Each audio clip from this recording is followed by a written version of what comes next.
warar dheeraad ayaa ku bahaya qaraxa nooca baabuurta lakidhejiyaw kaaseyti oo ku dhaya intaan dhexeyta isgooska Taleex iyo kilomitir 4 ee magaalada Muqdisho. Baabuurka qaraxiya waliba ku dhaladay dab kaaseyti oo saameyn ku weeladi baabuur kale oo yaali goobta qaraxa ku dhaya walibana wararka bahayo sheegeen intii baabuurka qaraxay uu ka dhamaday qof dhalinyaro meel soo kaleeta awooshayna ka dhaawacmay soo kaleeta dad saarnay baabuur hoomay oo jidka maraya waliyaalaha ku deertay qaraxaasaytii walibana hadda socday baaritaan ka saabsan qofkii ku dambeeyay qaraxaasaytii. ayo barakaatu magacayga waa Cabdinuur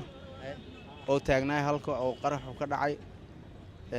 gaariga gubtay baraado waaye marka hadda qofka wax ku gaaray ma sheegi karo magaciisa iyo qofka uu ahay laakiin gaariga uu qarxay ayaan soo dul istaagay gubanayo halka uu qaraxu ka dhacay waa lambar 4 qasaara nafeed oo hadda meesha wax ku soo gaaray dadka laba qofood way ay leeyihiin qof waa dhintay qofna waa dhaawacmay ay leeyihiin laakiin aniga gaariga ma soo dul istaagin gaariga oo gubanayo ayaan imaaday ka bacdina waa ii suuragali weysay inaan gaariga dadka ku dhex jiro aan arko laakiin waxaan hubaa inuu gaariga meesha uu ku qarxay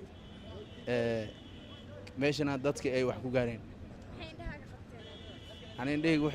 ciidamo ku tirsan ahaan booliska Soomaaliya iyo goobta ka sugan walibana iyo hirena jidadka galaw meel qaraxa ku diiwaan iyo suubyahayaan baaritaan ka saabsan dadka la xiriiriyay intii ku dambeeyeen weerarkii ku dhigay magaalada Muqdisho ee caasimadda Soomaaliya.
war hadda soo maray ani caasiga laga buuxaa